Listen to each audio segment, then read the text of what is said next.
이 콘텐츠는 온에어 스튜디오에서 만들어졌습니다. 안녕하세요. 정신간호의 역사를 발표하게 될 한영대학교 3학년 김혜림입니다. 시작하겠습니다. 목차에 대해서 설명하겠습니다. 서양의 정신치료의 역사, 서양의 정신건강간호의 역사, 우리나라의 정신치료의 역사, 우리나라의 정신건강간호의 역사 순으로 발표하겠습니다. 서양의 정신치료의 역사의 첫 시작은 원시시대입니다. 그때 당시 건강을 되찾는 유일한 방법은 영혼이 다시 제자리로 돌아오는 것이라고 생각했습니다. 신이나 악령과 같은 초자연적인 힘에 의해 생기는 것이고 치료는 주문, 부적, 귀신 쫓기 등 마술적이고 종교적인 의식으로 치료를 했다고 합니다. 그리스와 로마 시대에 대해서 설명하겠습니다. HIPPOCRATE는 정신질환을 조증, 우울증, 광증으로 구별했습니다. 참 똑똑한 것 같아요. 4가지 체액의 불균형이 정신질환의 원인이라고 주장했습니다. 또 다른 학자은 정신과 육체가 조화를 이룰 때 건강하며 몸과 마음은 분리될 수 없다고 설명했습니다. 마지막 학자은 그리스의 체액서를 로마에 보급했다 합니다. 중세시대로 넘어가겠습니다. 중세시대는 정신질환이 마법이나 초월적인 결과에서 비롯된 것이 아니다고 생각을 했습니다.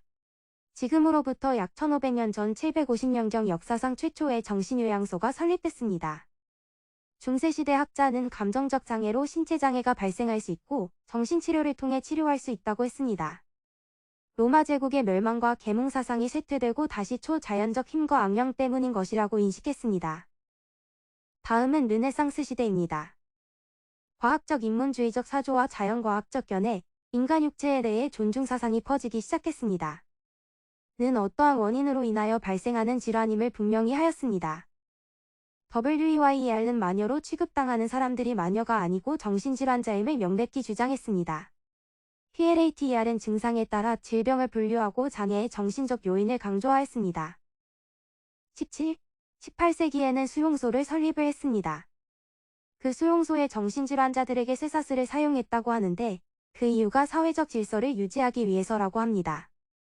일반적으로 정신질환자는 여전히 감금당하고 잔혹하게 다루어졌습니다. TUK는 1792년에 요크 수용소를 설립하는 데 도움을 주었고 정신질환자의 처우의 기준을 설정했습니다. 그리고 가장 중요한 PHILLIP 이 정신병 환자들의 족쇄를 제거할 것을 명령했습니다.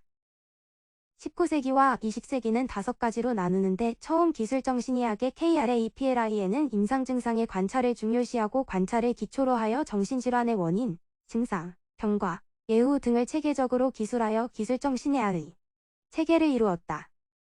두 번째, 역동정신의학 정신병리의 요인을 뇌보다는 정신적, 내면적 과정과 대인관계, 환경으로부터의 영향 및 인경의 성숙, 불안과 방어 기전에 초점을 두었습니다.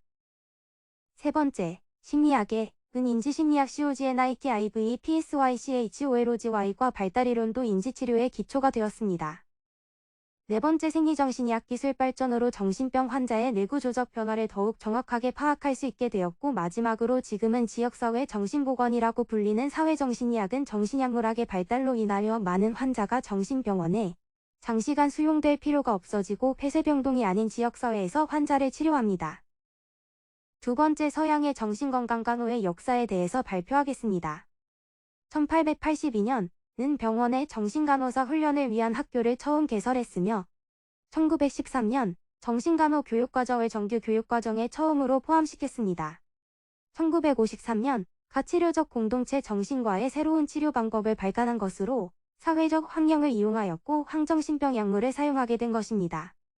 1962년 대인관계 기술에서 정신간호의 핵심이 상담사와 심리치료사로서 역할이라고 규명하였으며 대리인, 간호기술자, 관리자, 촉진자, 교육자와 같은 기능들을 하위 기능으로 보았습니다. 1961년은 역동적 간호사 환자관계 기능, 과정 및 원리를 저술하였으며 환자의 요구와 간호 과정이라고 하였습니다. 1960년대 지역사회 정신보건의 출현으로 정신간호의 초점은 1차 예방과 지역사회의 의뢰로 전환되기 시작했습니다. 1963년 지역사회 정신보건법에 의해 더욱 촉진되었습니다. 1970년대 간호의 전문화가 활성화되면서 정신간호사는 전문간호실무의 주도자가 되었습니다.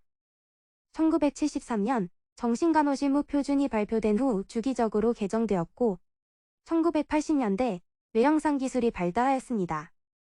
1990년대 뇌의 구조와 기능이 밝혀지고 뇌, 행동, 감정, 인지 사이의 관계에 대한 이해가 발전하였으며 뇌의 이상들이 몇몇 심한 정신질환과 관계가 있음을 확인되었습니다.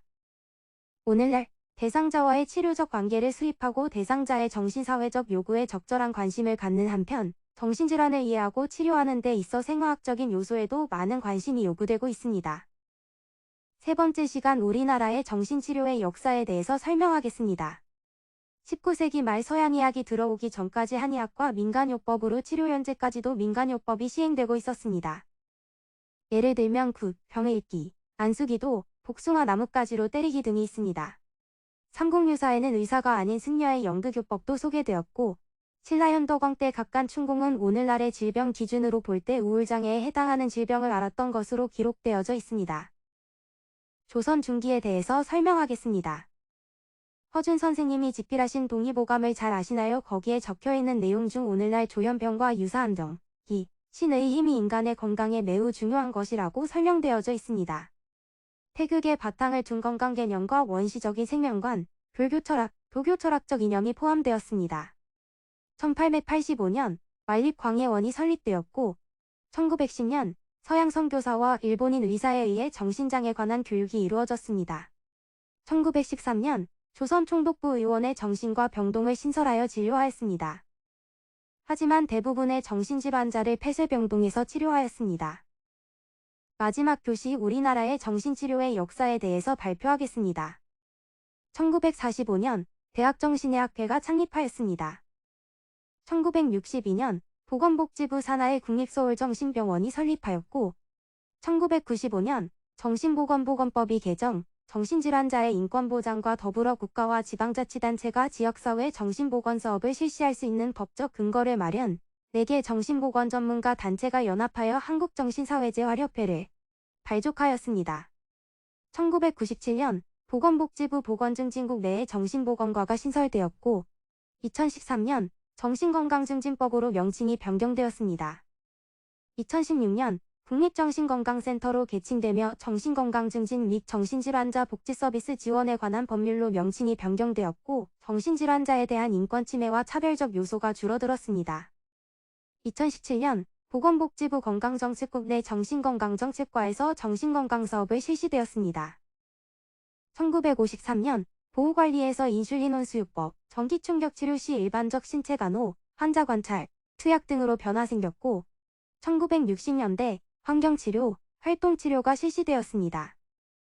1972년 우리나라의 정규 간호교육과정에 정신간호학이 최초로 포함시켰으며 1973년 의료법 제56조 분야별 간호사에 포함되었습니다.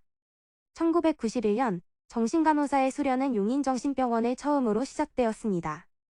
1993년 대한간호협회 산하단체인 임상간호사회 산하의 정신간호 분야회가 창립되었습니다. 1995년 이론 150시간, 임상실습 850시간의 정신보건간호사 수련과정이 새로 신설되어 정신보건간호사 자격증을 취득할 수 있게 되었고 1995년 한국정신보건전문간호사회가 창립, 2000년 광주의 지역사회 청소년 정신보건센터를 개소하였습니다. 2003년 정신과 분야에서 3년 이상 근무한 경력이 있는 간호사가 대학원에서 33학점을 이수한 정신전문간호사 시험에 합격하면 자격을 취득할 수 있게 되었습니다. 발표를 들어주셔서 감사합니다. 몰랐던 내용을 알아가는 유익한 시간이셨으면 좋겠습니다. 감사합니다.